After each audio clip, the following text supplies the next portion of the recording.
चलो, good morning बच्चों। Unique academy Indian polity में आप सभी लोगों का स्वागत है। आज हमारी जो संविधान की क्लास है बच्चों, वो है स्वतंत्रता का अधिकार। स्वतंत्रता का अधिकार, और ये आर्टिकल आपका है अनुच्छेद 19 से 22। ठीक है, ये हमारा स्वतंत्रता का अधिकार अनुच्छेद 19 से 22। बच्चों, आज की क्लास बहुत थोड़ी बड़ी होगी। मैं प्रयास करूंगा कि आज क्लास में 19 से 22 तक की पूरी चर्चा हो जाए। अगर नहीं होगी तो कल क्लास में हो सकती, लेकिन मैं समझौता नहीं करूंगा। मैं जो भी प्रश्न बन सकते हैं वो मैं आपको यहां से बताऊंगा। शॉर्टकट तरीका नहीं बताऊंगा, पूरा डिटेल बताऊंगा, क्योंकि एक एक क्वेश्चन के नंबर की कसक क्या होती है ये तैयारी करने वाले प्रतियोगी परीक्षार्थियों से पूछ सकते हैं। क्योंकि एक नंबर कम होना आपको कई हजार के पीछे फेंक देता है। इसलिए मैं ये प्रयास करूंगा कि भले ये क्लास 1 से 2 दिन चल जाए, लेकिन इसके साथ मैं समझौता नहीं करूंगा। ये बहुत थोड़ा आज की क्लास लेक्चर लंबी होगी। आप इंड तक, लास्ट तक इस वीडियो को देखिएगा। ठीक है, तो बच्चों चलते हैं। अब स्वतंत्रता का अधिकार को, पहले एक प्रश्न आया था, मैं बता देता हूं। स्वतंत्रता के अधिकार को डीडी बसु, ये नाम मैं लिख रहा हूं, डीडी बसु भारतीय संविधान के प्रकांड विद्वान माने जाते हैं। जैसे सुभाष कश्यप जो कभी लोकसभा के महासचिव रह चुके हैं, जिन्होंने भी संविधान और हमारा संसद, हमारी संसद कुछ किताबें लिखी हैं, उनकी किताबें हर प्रतियोगी परीक्षार्थी के मेज पर होती है। उसी प्रकार डीडी बसु ने बहुत, ये भी प्रकांड विद्वान भारतीय संविधान के माने जाते हैं। इन्होंने स्वतंत्रता के अधिकार को मौलिक अधिकार का, बच्चों मैंने कहा ना आप लिखते चलेंगे, और मैं तो ये कहूंगा कि ये वाली वीडियो आप रिकॉर्ड करके कई बार देखेंगे, क्योंकि यहां बहुत चीजों को मैं बताने वाला हूं। मौलिक अधिकार का क्रोड़ कहा, स्वतंत्रता के अधिकार को डीडी बसु ने मौलिक अधिकार का क्रोड़ कहा। ठीक है बच्चों, ये प्रश्न आया। ठीक, अब देखो प्रश्न कैसे बनते हैं। एग्जामिनर बड़ा शातिर होता है, बड़ा चालाक होता है। हमारी जो कल की चर्चा हुई थी समानता का अधिकार 14 से 18, आपने सब रट डाला समानता का अधिकार में। भैया अनुच्छेद 14 कानून के समक्ष समानता, कानून का समान संरक्षण। अनुच्छेद 15 कहता है धर्म, वंश, लिंग, जात के आधार पर भेदभाव का जो निषेध करता है। अनुच्छेद 16 क्या कहता है, सरकारी नौकरियों में अवसर की समानता। 17 अस्पृश्यता का उन्मूलन, और 18 उपाधियों का निषेध। और आपने उसके अंदर की सारी चीजों को पढ़ डाला। सब कुछ आपने उसके अंदर का पढ़ डाला।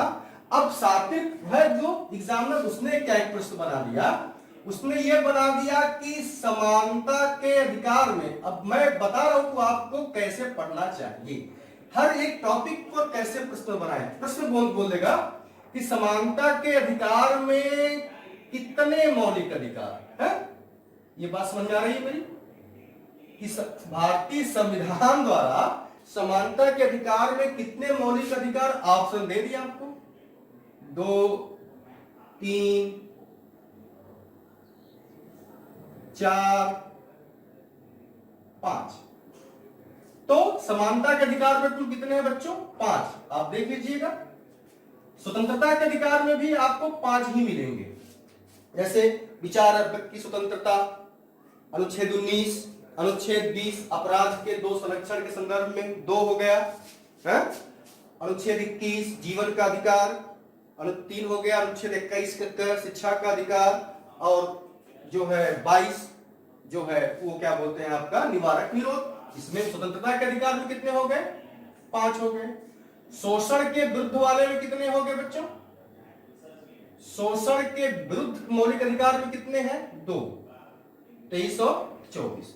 ऐसे धार्मिक स्वतंत्रता के अधिकार में कितने हैं, उसमें भी आपको 4 मिलेंगे। ये संस्कृति और शिक्षा वाले में कितने हैं, 2। अब प्रश्न यहां से कई बनते हैं, जैसे समानता के अधिकार में कुल कितने मूल अधिकार हैं, स्वतंत्रता के अधिकार में कुल कितने मूल अधिकार हैं, शोषण के विरुद्ध अधिकार में कुल कितने मूल अधिकार हैं। ठीक है, तो ये पूछ देता है, या पूछ देता है कि कुल कितने मौलिक अधिकार हैं, तो आप सब जोड़ लीजिएगा, जोड़कर काउंट करके वो भी लिख लीजिएगा। मैं परीक्षक के साथ प्रश्न कैसे बना सकता है वो आपको मार्गदर्शन बता रहा, क्योंकि एक कहावत है कि अगर मार्गदर्शन सही है तो दिए की लौ भी सूरज की रोशनी से कम नहीं होती। अगर मार्गदर्शन कम नहीं है तो दिए की लौ भी सूरज से कम नहीं होती। आप सब जानते हैं, मैं आप उस रास्ते पर ले जा रहा हूं कि ये हम पढ़ने कैसे। ठीक है बच्चों, तो ये स्वतंत्रता का अधिकार आज 19 से 22 पर चर्चा करते हैं। जैसे ये प्रश्न शातिर पढ़ना कैसे करते, जैसे इतिहास का प्रश्न है कि यूरोप भारत में विदेशियों का क्रम बताइए। क्रम में उसने पुर्तगालियों को दे दिया, अंग्रेजों को दे दिया, डच दे दिए, मुगल दे दिए, फ्रांसीसी दे दिए। अब ऐसा मैं नहीं कहता कि बच्चे इसको कर नहीं पाएंगे, काफी बच्चे इसको कर लेंगे। मेरा प्रश्न है कि विदेशी आक्रमणकारियों में विदेशियों के आने का क्रम बता दीजिए। अब अधिकतर बच्चे कहेंगे कि साहब पहले मुगल आए, फिर जो है आपका पुर्तगाली आए, डच आए, अंग्रेज आए, फ्रांसीसी आए। ये उत्तर गलत हो गया। अब इसका कालखंड देखो कि 1498 में पुर्तगाली आ गया था, वास्को डी गामा, और बाबर आया था 1526। तो इनमें सबसे पहले कौन आया? पुर्तगाली आए बच्चों। अब उस हमारे दिमाग में फ्रेम बना, वो याद था, उसको मैंने लिखा दिया। लेकिन हम ये देखें कि मुगल 1526 में आए और पुर्तगाली कब आ गए? 1498 ईस्वी में। इसलिए जब भी किसी चीज को तैयारी करें तो विश्लेषणात्मक करें, उसकी किसी चीज से तुलना करें, तब आपको चीजें और स्पष्ट होती है। तो बच्चों आज हम एकदम क्लियर कट चार्ट पे चलते हैं और ये बड़ा टॉपिक इंपॉर्टेंट है। और अगर इसकी 2 वीडियो होगी तो उसे बनाने में कोई हर्ज नहीं होगा, लेकिन चर्चा में प्रयास करूंगा 22 तक हो, नहीं होगा तो अगले वीडियो में। स्वतंत्रता का अधिकार जो आज का टॉपिक है, अनुच्छेद 19 से 22। हम अनुच्छेद 19 से 22 में अनुच्छेद 19 की बात करते हैं और टॉपिक ही है, पहला है बच्चों विचार अभिव्यक्ति की स्वतंत्रता। अच्छा, इस टॉपिक पर चर्चा करने से पहले मैं आपको इसके बारे में बता देता हूं, ये बहुत कम लोग बता पाते हैं। क्यों? स्वतंत्रता का अधिकार का मतलब इसकी इंग्लिश क्या है बच्चों? Right to freedom. इसकी मैं आपको बताऊं, स्वतंत्रता का अधिकार में क्यों यहां पर राइट टू फ्रीडम लिखा है, क्यों यह नहीं लिखा है राइट टू लिबर्टी? ये क्यों नहीं लिखा है? ये नहीं लिखा है मौलिक अधिकार में। क्या लिखा है? राइट टू फ्रीडम लिखा है। ऐसा क्यों लिखा है? इसलिए लिखा है, लिबर्टी माने भी स्वतंत्रता होता है बच्चों, और फ्रीडम माने भी स्वतंत्रता होता है, आप पढ़े होंगे। लेकिन हमारे संविधान निर्माताओं ने फ्रीडम क्यों लिखा? वो बहुत विद्वान थे, उसकी विद्वता, उनकी विद्वता को हमें लोगों को 100 बार प्रणाम करें तो उसमें कोई संकोच नहीं है। वो एक तरह से मैं ये कह लूं कि वो भगवान से कम नहीं थे। मैं इस पर आपको टॉपिक में समझाने का प्रयास करता हूं। ये कॉन्सेप्ट समझिए कि राइट टू लिबर्टी नहीं है लिखा, इसके पीछे रीजन ये था कि अगर राइट टू लिबर्टी होती तो एब्सेंस ऑफ कंट्रोलिंग मतलब नियंत्रण का अभाव होता, नियंत्रण का अभाव होता बच्चों, एब्सेंस ऑफ कंट्रोलिंग। मतलब आपको आजादी ऐसी होती जिस पर कोई प्रतिबंध नहीं लगाया जा सकता। लेकिन संविधान निर्माताओं ने हमको आजादी मर्यादित दिया है कि समय रहते और परिस्थितियों के अनुसार आपकी स्वतंत्रता पर प्रतिबंध लगाया जा सकता है।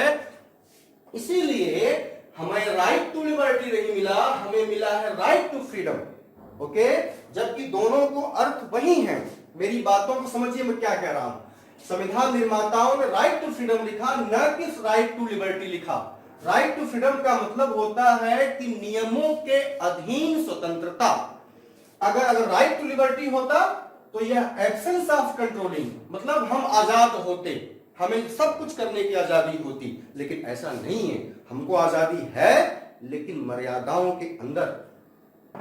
और मर्यादा आप जानते ही हैं कि मर्यादा भगवान राम जब तक अयोध्या में थे तो राम थे, और जब उन्होंने वनवास की लिया और रावण का अपने पिता के एक वचन को पूरा करने के लिए गद्दी को त्याग दिया, लात मार दिया, उसके बाद इतिहास उनको मर्यादा पुरुषोत्तम कहता है। ठीक है, तो मर्यादा का होना बहुत जरूरी होता है। अब हम बच्चों 19 की बात करते हैं, इसमें 19 की बात करते हैं। अनुच्छेद 19 में पहला हेडिंग है आपका स्वतंत्रता का अधिकार। लिखते चलेंगे बच्चों, मैंने आगे बताने विचार करके लिखा था वो गलत होगा, मैं ये टॉपिक हेडिंग होगा स्वतंत्रता का अधिकार। इसमें है स्वतंत्रता के अधिकार में, अब इस पर चर्चा हो जाए बच्चों। स्वतंत्रता के अधिकार में मूल संविधान में प्रश्न पूछा गया बच्चों, स्वतंत्रता के अधिकार में मूल जब संविधान बना था, आज की चर्चा बड़ी बहुत ही एनालिटिकल होगी, संविधान के क्रीम टॉपिक पर होगी, क्योंकि डीडी बसु ने भी कहा था यह संविधान मौलिक अधिकार का क्या है, क्रोड है। शाबाश बेटा, यह मौलिक अधिकार का क्रोड है। तो यहां पर जो मैं आपको बताना चाहता हूं, इसलिए हर एक टॉपिक में मैं डिफाइन करूंगा। स्वतंत्रता का अधिकार जो हमारे मूल संविधान में, हमारे लिखते चलेंगे बच्चों पे कॉपी पर, हमारे मूल संविधान में स्वतंत्रता के अधिकार के अंतर्गत कुल 7 थे, 7 मूल अधिकारों को जोड़ा गया था, और इसको मैंने लिखा दिया था। पहला क्या था, 19 का ए, विचार अभिव्यक्ति की स्वतंत्रता। 19 का बी, ये क्या था, अस्त्र शस्त्र रहित सम्मेलन की स्वतंत्रता। बेटा एकदम लिखते चलेंगे, मेरे शब्दों पर गौर करेंगे। तीसरा, अस्त्र शस्त्र रहित संघ बनाने की स्वतंत्रता। आप ये पढ़े होंगे, मैंने पढ़ा दिया है आपको। 19 का डी, भारत में कहीं भी आने जाने की स्वतंत्रता। मैं फिर बता रहा हूं उसको, भारत में कहीं भी आने जाने की स्वतंत्रता। 19 का ई, 19 का ई क्या कहता है बच्चों, कहीं भी निवास की स्वतंत्रता। ठीक है, कहीं भी निवास की स्वतंत्रता। ठीक है, 1 2 3 4 5 और 19 का एफ, यही था संपत्ति का अधिकार। ये अब समाप्त हो गया बच्चों इस संविधान संशोधन के द्वारा, 44वां संविधान संशोधन द्वारा। 44वां संविधान संशोधन 1978 द्वारा यह समाप्त कर दिया गया। ठीक है, अब 19 का यफ के बाद जी, और ये है वृत्ति व्यवसाय चुनने की स्वतंत्रता। ठीक है, अब यहां प्रश्न क्या बनते हैं, टॉपिक चर्चा हो रही है हमारा अनुच्छेद 19 स्वतंत्रता का अधिकार। तो यहां प्रश्न बनता है कि हमारे मूल संविधान में अनुच्छेद 19 में कितने अधिकार शामिल थे। तो आप कह सकते हो सर साहब की 7, अब कितने हो गए हैं, वर्तमान समय में कितने हैं बच्चों, अब स्वतंत्रता के अधिकार में वर्तमान समय में कितने हैं, 6। कौन सा हट गया, तो आपका संपत्ति का अधिकार हट गया। और कौन सा संशोधन, 1978वां 44 संशोधन कब, 1978। अब एक चीज और आपको पता है, मैंने बताया था पिछली वीडियो में, उसको आप जरूर देखिएगा कि संपत्ति का अधिकार प्रश्न में आया है बहुत बार, मोस्ट इंपॉर्टेंट। संपत्ति का अधिकार मूल संविधान में किन किन अनुच्छेदों में था? तो आप 19 का F और 31 लगाते हो, दो जगह था, ठीक है। अब यह हट गया है, कितने ही स्वतंत्रता के अधिकार में शामिल है? केवल 6। बात क्लियर बच्चों? अब इसमें जो है, ये मैंने आपसे कहा कि जो स्वतंत्रता के अधिकार, जो राइट टू फ्रीडम है, उसमें कुछ परिस्थितियों में प्रतिबंध लगाया जा सकता है। अगर आप इसको लिख चुके होंगे तो ये इसके आगे मैं बताना चाहता हूं, इस पर आप कुछ प्रतिबंध लगाया जा सकता है। और यह प्रश्न पूछा गया है कि किन कारणों के आधार पर इन पर प्रतिबंध लगाया जा सकता है। तो पहला है, किन आधारों पर इनको रोका जा सकता है? वो अगर है, अगर आप न्यायालय, मैं यहां हेडिंग में लिख देता हूं प्रतिबंध, कि किन आधारों पर प्रतिबंध लगाया जा सकता है, तो ये है कि न्यायालय की अवमानना अगर करते हैं, अवमानना के आधार पर। नंबर 2, सदाचार और शिष्टाचार के आधार पर अगर इसके खिलाफ कार्य करते हैं तो आपको प्रतिबंध लगाया जा सकता है। लोक व्यवस्था में अगर आप गड़बड़ी करते हैं तो आप पर प्रतिबंध लगाया जा सकता है। इस लोक व्यवस्था को प्रथम संविधान संशोधन लिखते चलेंगे बच्चों। प्रथम संविधान संशोधन 1951 द्वारा जोड़ा गया, ठीक है। नंबर 4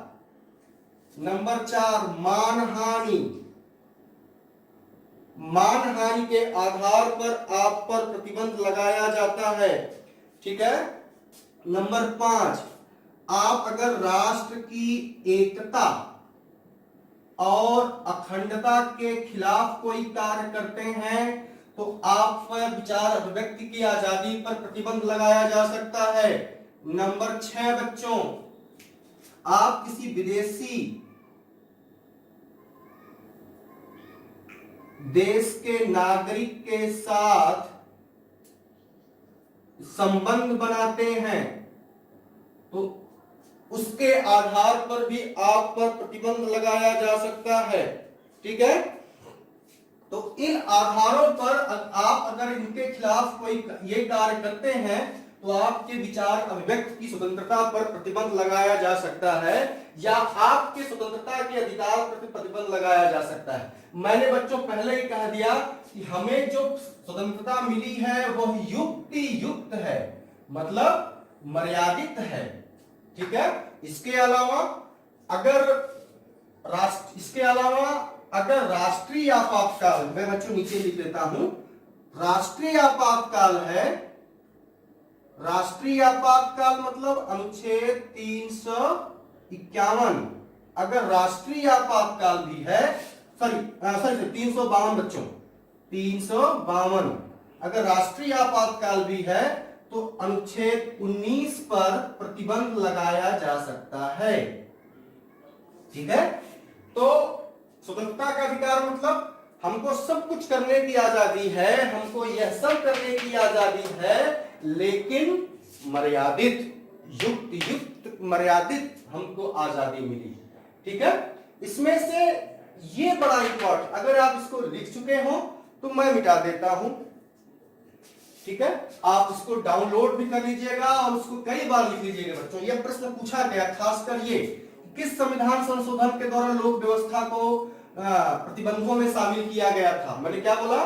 किस संविधान संशोधन द्वारा लोक व्यवस्था को प्रतिबंधों में शामिल किया गया था, ठीक है।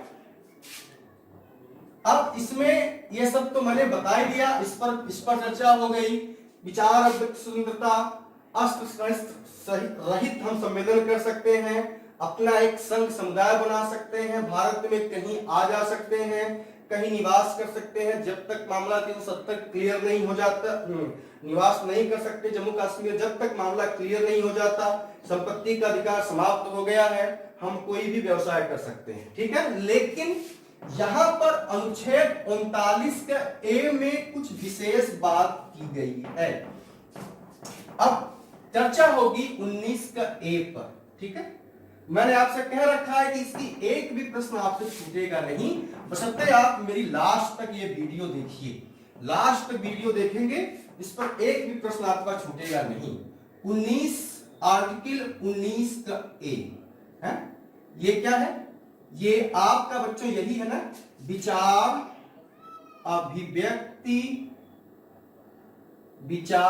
अभिव्यक्ति की स्वतंत्रता। अब इसके बारे में थोड़ी सी 2-3 लाइन में चर्चा हो जाए। 19 के ए में ही प्रेस की स्वतंत्रता भी शामिल है। यह बहुत बार पूछा गया प्रश्न है, प्रेस की स्वतंत्रता भी शामिल है। और यह बात कब कही गई? तो एक मामला था एक्सप्रेस न्यूज बनाम भारत संघ। एक्सप्रेस न्यूज बनाम भारत संघ के मामले में सुप्रीम कोर्ट ने कहा कि प्रेस की स्वतंत्रता के मामले में सुप्रीम कोर्ट ने भी कहा कि प्रेस की स्वतंत्रता भी अनुच्छेद 19 के ए में शामिल है। गौर करेंगे, ठीक है। अब यह भी बात है कि इस पर प्रेस के माध्यम से आप कुछ अनावश्यक या उलूल जुलूल बात नहीं लिख सकते। तो इसके संबंध में भी मामला गया, और यह मामला बच्चों था ब्रजभूषण। याद रखेंगे सब बातों को।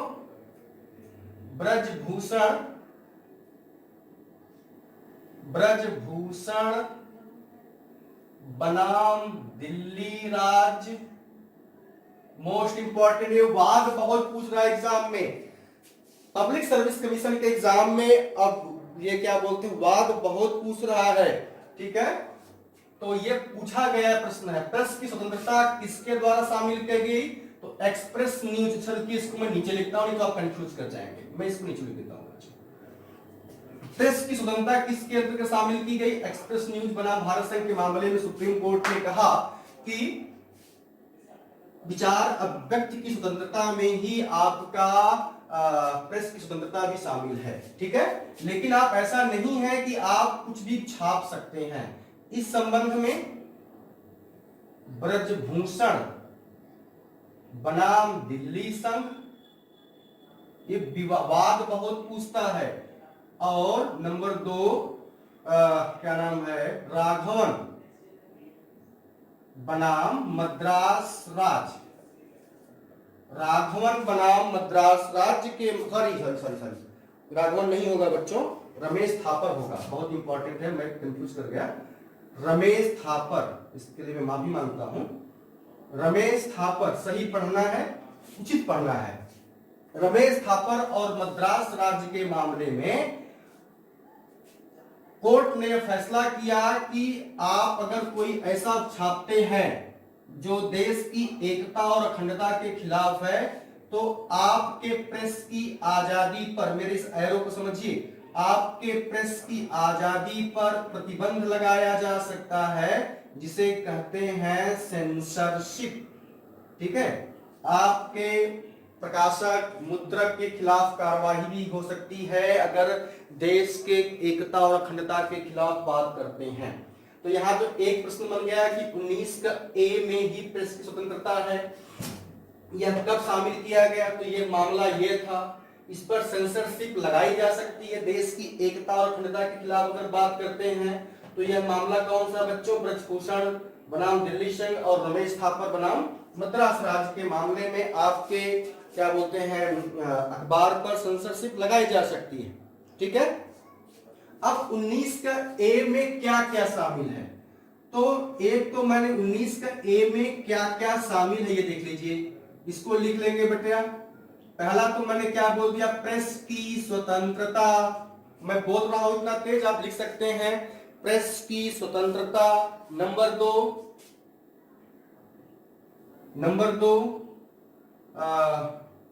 फोन टेप के विरुद्ध अधिकार आपके फोन को कोई टैप नहीं कर सकता, ठीक है, समान परिस्थितियों में, लेकिन आपके द्वारा कोई ऐसी कार्रवाई की जाती है जो समाज और देश के खिलाफ हो सकती है, तो न्यायालय की परमिशन से ऐसा किया जा सकता है। फोन टैप के विरुद्ध अधिकार। अगली बात है बेटा शांति का अधिकार। शांति का अधिकार, ठीक है। नंबर चार आपका प्रदर्शन और विरोध का अधिकार। बहुत इंपॉर्टेंट बात है बच्चों, प्रदर्शन और विरोध का अधिकार।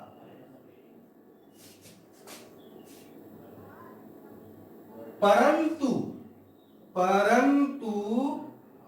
हड़ताल का अधिकार नहीं।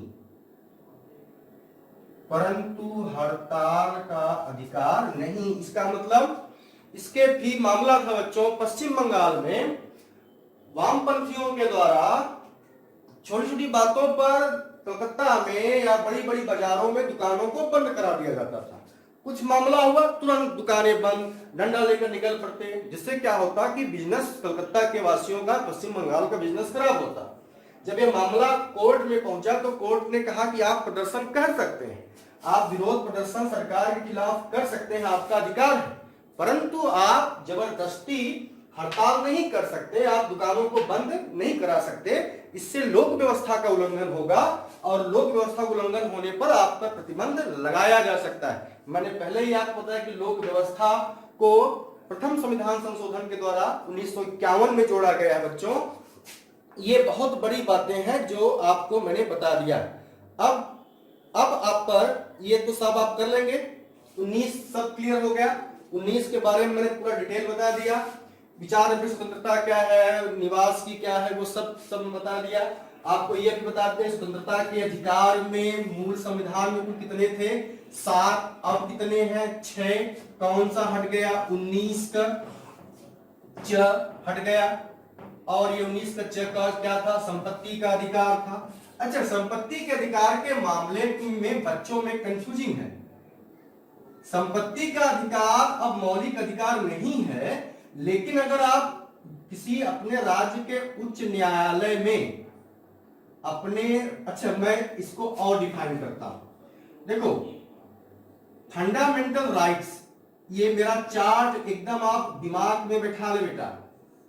फंडामेंटल राइट्स का अगर आपके अधिकारों का उल्लंघन होता है तो अनुच्छेद 32 के तहत आप कहां जाते हो, सुप्रीम कोर्ट में। बहुत बड़ी बात बता रहा हूं बच्चों, ये अक्सर बच्चे कंफ्यूज करते हैं। और फंडामेंटल राइट्स का ही अगर उल्लंघन होता है, फंडामेंटल राइट्स का ही उल्लंघन होता है तो अनुच्छेद 226 के तहत आप कहां जाते हो बच्चों, हाई कोर्ट में। यहां पर जो मैं आपको बताना चाहता था वो ये सुनिए।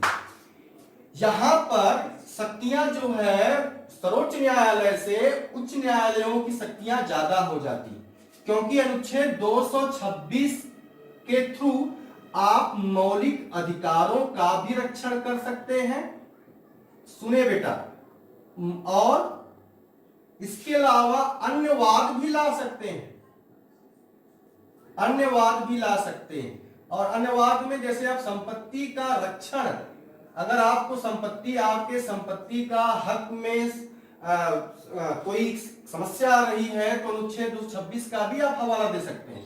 लेकिन यहां सुप्रीम कोर्ट में अनुच्छेद 32 का संबंध केवल फंडामेंटल राइट से है, जबकि अनुच्छेद 226, मैंने क्या कहा कि अनुच्छेद 32 का संबंध केवल फंडामेंटल राइट से है, लेकिन 226 का संबंध मौलिक अधिकारों से है और सामान्यवाद से है। तो यहां पर इसकी शक्तियां इसकी अपेक्षा क्या हो जाती हैं, अधिक हो जाती हैं।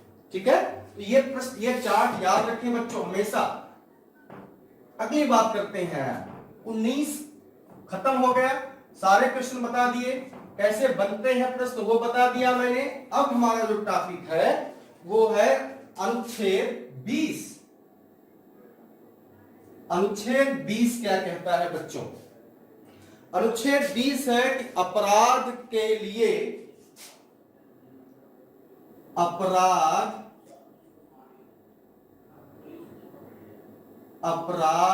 के लिए दोष, अपराध के लिए दोष सिद्ध के संरक्षण के संबंध में, अपराध के लिए दोष सिद्ध के संरक्षण के संबंध में अनुच्छेद 20, इसमें क्या क्या है? नंबर एक क्या कहता है? किसी भी व्यक्ति को, किसी भी, लिखते चलेंगे बच्चों, किसी भी व्यक्ति को एक अपराध के लिए, किसी भी व्यक्ति को एक अपराध के लिए केवल एक बार दंड दिया जा सकता है। किसी भी व्यक्ति को एक अपराध के लिए केवल एक बार दंड दिया जा सकता है।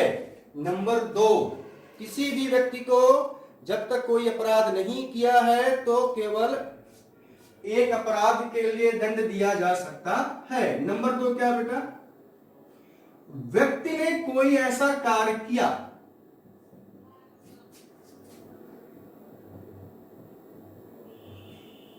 जो पहले अपराध की दृष्टि में नहीं था, अपराध की दृष्टि में नहीं था, तो उससे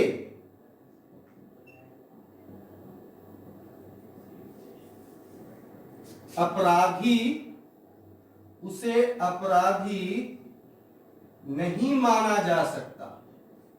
मतलब अगर किसी व्यक्ति ने कोई कार्य किया और कार्य के संबंध में अगर वह कानून की भाषा में वह अपराध नहीं है तो उसे अपराधी नहीं माना जा सकता। हाँ, अगर उसके बाद अगर ये लगता है नहीं ये कानून के नजर में अपराध है, फिर कानून बनाकर वो अपराध, उसको अपराध की श्रेणी में रखा गया, उसके बाद अगर कोई कार्य करता है तभी दंड दिया जाएगा। अगर वो नहीं किया गया है तो उसको जो है अपराधी घोषित नहीं किया जा सकता। नंबर सी,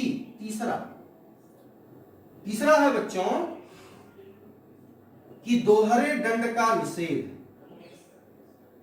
या इसी में हम कह सकते हैं कि दोहरे दंड का निषेध, इसी को आप कह सकते हो। लेकिन यहां पर एक बात है, जैसे किसी व्यक्ति ने गबन किया मामले में, ठीक है, तो कोर्ट ने उसको यह ऑर्डर कर दिया कि आपने जो भी पैसा लिया है वो हर्जाने के रूप में वो हर्जाने सारे जमा कराइए, ठीक है।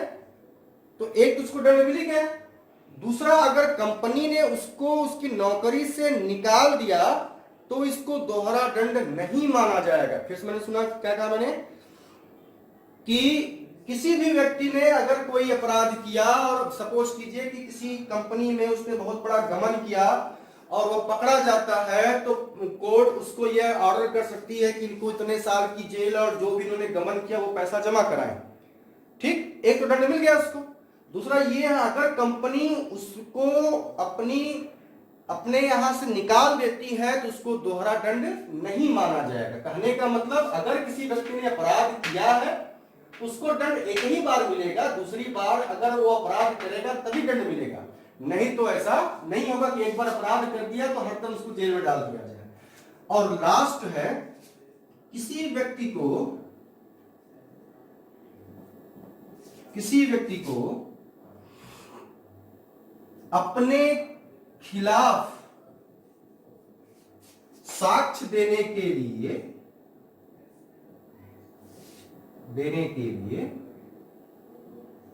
बाध्य नहीं किया जा सकता। आप इसको पिक्चर में देखते होंगे, पिक्चर से समझ सकते हैं कि पुलिस टार्चर करती है तो टार्चर में वह अपराधियों से या व्यक्तियों से जबरदस्ती जुर्म कबूल करवाती है, ठीक है। कोर्ट ने यह क्लियर कट कर रखा है कि पुलिस के कस्टडी में दिया गया बयान को तर्कसंगत न माना जाए, क्योंकि वह जबरदस्ती भी हो सकता है। ठीक है, तो यहां बहुत बड़ी बात है अपराध के दोष संरक्षण के संबंध में। पहली पर चर्चा कर ले क्या बेटा, कि किसी व्यक्ति को एकदम गाना कर याद कर जाओ मेरे बेटे, किसी व्यक्ति को किसी एक अपराध में केवल एक बार दंड दिया जा सकता है, 2 बार दंड नहीं दिया जा सकता। और मैंने बताया कि अगर वो कंपनी से बाहर निकाला जाता है तो दोहरा दंड नहीं माना जाएगा। नंबर 2, कोई ऐसा कार्य पहले किया है कि वो अपराध की दृष्टि में नहीं आता है तो वो अपराधी को माना नहीं जाएगा। नंबर 3, उसको अपने खिलाफ साक्ष्य देने के लिए बाध्य नहीं किया जा सकता। अब यहां जो सबसे इंपॉर्टेंट बात है क्या बच्चों, मैं बता चुका हूं कि अनुच्छेद 20 क्या, शाबाश, किसी भी आपातकाल में, अनुच्छेद 20 किसी भी आपातकाल में समाप्त नहीं किए जा सकते। अनुच्छेद 20 किसी भी आपातकाल में समाप्त नहीं किए जा सकते। ठीक है, अब चलते हैं बच्चों अनुच्छेद 21 पर, और बहुत क्रीम है ये भी, इसीलिए मैंने कहा कि आज की क्लास पूरी डिटेल होगी।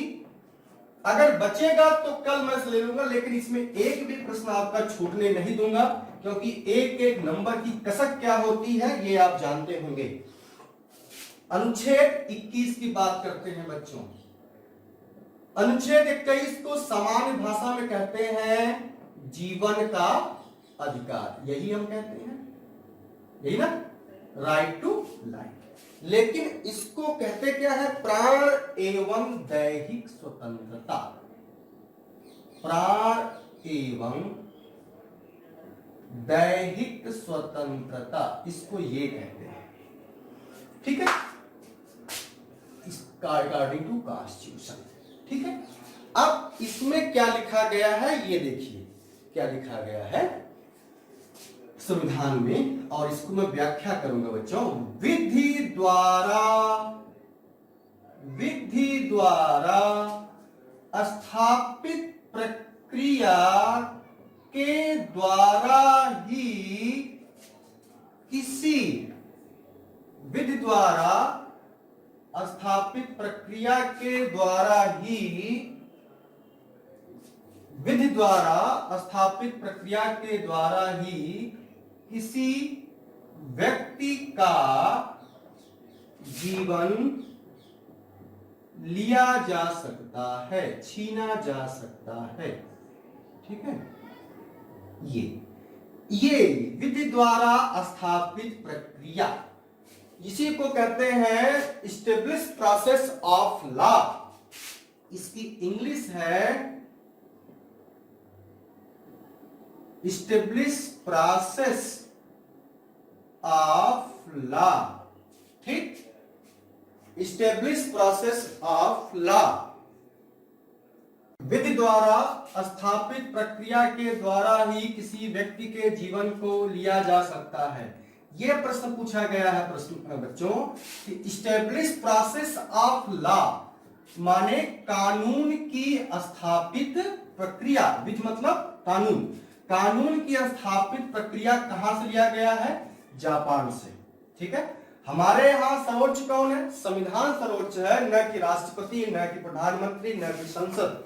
सर्वोच्च कौन है, संसद, और स्थापित प्रक्रिया किसमें, सॉरी, सर्वोच्च कौन है, संविधान, और स्थापित प्रक्रिया किसमें है, वो संविधान में। और कहां से लिया मैंने, जापान से। जो संविधान में लिखा है उसी के अधीन सभी लोग हैं, कोई इससे बाहर नहीं हो सकता है। तो विधि द्वारा स्थापित प्रक्रिया बहुत पूछा गया प्रश्न है। अभी एक बार यूपीपी में पूछा गया था कि विधि द्वारा स्थापित प्रक्रिया किस देश के संविधान से लिया गया साहब, तो जापान के संविधान से। अब यहां बात 1900 गोपालन के केस में, गोपालन केस में ध्यान दे बच्चों, बहुत पर पूछा गया है। गोपालन, गोपालन कर लेंगे, गोपालन लिख लेंगे। गोपालन केस में यह जो रक्षण था, रक्षण केवल कार्यपालिका के खिलाफ था, के विरुद्ध था। मतलब कार्यपालिका जीवन के अधिकार को बिना विधि की प्रक्रिया के अलावा छीन नहीं सकती। परंतु मेनका गांधी, पूछा गया मामला बहुत बार, मेनका गांधी 1978 के मामले में सुप्रीम कोर्ट ने फैसला दिया कि अनुच्छेद 21 विधायी, बहुत इंपॉर्टेंट बात है, विधायी और कार्यपालिक दोनों से रक्षण प्रदान करता है। विधायी और कार्यपालिक दोनों से रक्षण प्रदान करता है। मैं इसको फिर लिख देता हूं बच्चों, गलत नहीं पढ़ना है। गोपालन केस, ठीक है। विधायी और कार्यपालिक दोनों से रक्षण करता है। गोपालन वाले मामले में क्या था, केवल एक कार्यपालिका से रक्षण करता था। गोपालन के मामले में क्या कि ये केवल रक्षण कार्यपालिका से है, लेकिन मेनका गांधी के मामले में किससे है, दोनों से है। ठीक है बच्चों, तो विधि द्वारा स्थापित प्रक्रिया कहां से लिया गया है, ये जापान के संविधान से लिया गया है। अब क्या हुआ कि विभिन्न मामलों में सुप्रीम कोर्ट ने, लिखते चलेंगे कि विभिन्न मामलों के द्वारा सुप्रीम कोर्ट ने या सर्वोच्च न्यायालय ने अनुच्छेद 21 में बहुत बातों को शामिल किया है जो अनुच्छेद 21 में आते हैं। कौन कौन आते हैं, पहला 21 में क्या क्या आता, लिखते चलेंगे बेटा। क्या, मानवीय गरिमा के साथ जीने का अधिकार, मानवीय गरिमा के साथ जीने का अधिकार। नंबर बी, स्वच्छ पर्यावरण प्राप्त करने का अधिकार। ठीक है। सी, निजता का अधिकार, राइट टू प्राइवेसी, बहुत बार पूछा गया प्रश्न है। राइट टू प्राइवेसी, निजता का अधिकार। ठीक है। अगला है बेटा स्वास्थ्य का अधिकार। कुछ को मैं आपको यहां लिखा देता हूं, स्वास्थ्य का अधिकार। ठीक है। इसका मामला क्या था, मैं एक लाइन समझा देता हूं कि पश्चिम बंगाल में हासिम शेख एक नामक व्यक्ति था, उसको ट्रेन से कुछ लोगों ने उठाकर फेंक दिया। अब उसके सर में काफी चोटें आ गई। जब उसके सर में चोटें आ गई तो उसको सरकारी अस्पतालों में उसके घर वालों ने उसको एडमिट कराने का प्रयास किया। सारे अस्पतालों ने यह कहकर अपने पल्ला झाड़ लिया कि हमारे पास बेड नहीं है, डॉक्टर नहीं है, मामला ये है वो है। प्राइवेट हॉस्पिटल में गए तो उन लोगों ने पल्ला झाड़ना शुरू कर दिया कि ये देखकर कि इसमें पुलिस कार्रवाई होगी, तमाम तरह का लफड़ा होगा, इससे हम बचकर कार्य करें। ठीक है।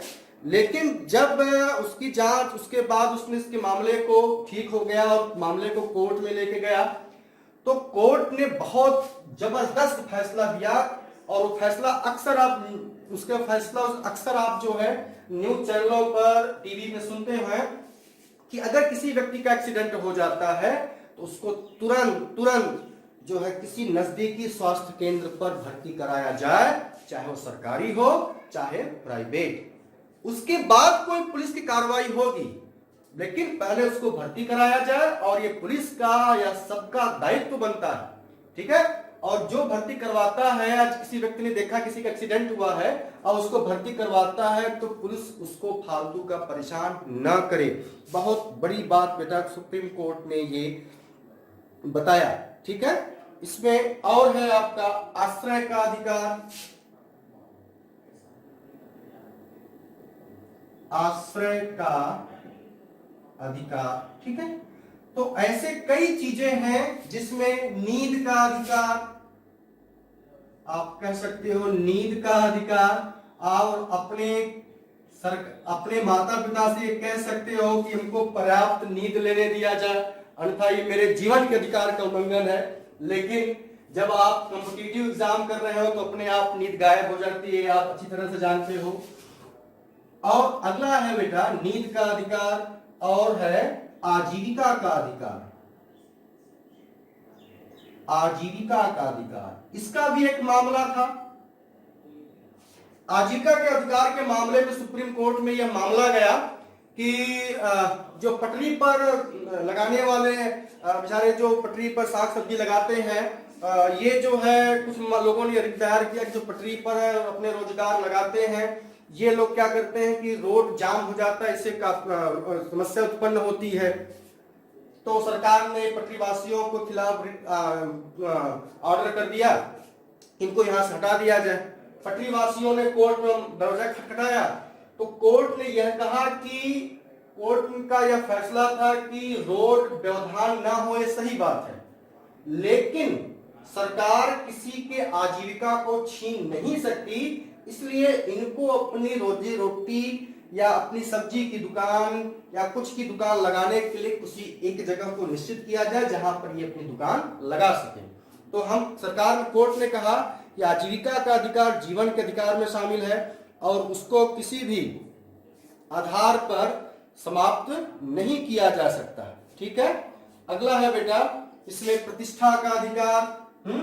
प्रतिष्ठा का अधिकार जितने भी आप लगभग हैं वो इस कोर्ट ने अनुच्छेद 21 को समय समय पर समय समय पर आदेशों के द्वारा बढ़ा दिया है। प्रतिष्ठा का अधिकार, सूचना का अधिकार, तमाम तरह के चीजों को अनुच्छेद 21 में क्या किया है, शामिल कर लिया है। ठीक है, जो भी होंगे डाटा अब आप उसको लिख लेंगे।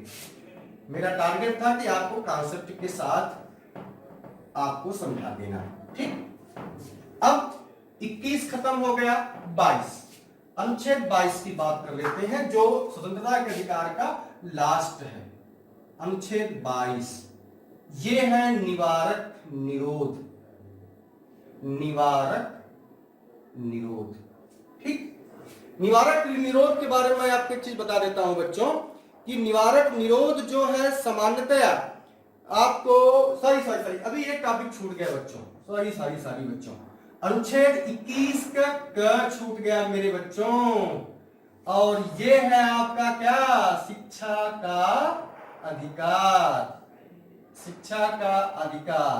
ठीक है, अब यह एक मौलिक अधिकार हो गया है।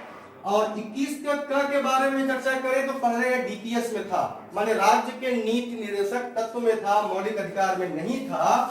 परंतु आप लिखते चलेंगे 86वें संविधान संशोधन, 86 में बोल रहा हूं बच्चों, 86वें संविधान संशोधन 2002 के द्वारा अनुच्छेद 21 का क में शिक्षा के अधिकार को शामिल किया गया। ठीक है, 21 के ए में शामिल किया गया, जिसमें 6 से 14 वर्ष के बालकों को निःशुल्क शिक्षा देने का प्रावधान किया गया। ठीक है, तो बात क्लियर हो जाएगी आपका। अब है आपका अनुच्छेद 22। अनुच्छेद 22 के दो पार्ट हैं। अब आपका है बच्चों अनुच्छेद 22, आर्टिकल 22। आर्टिकल 22 ये है निरोध एवं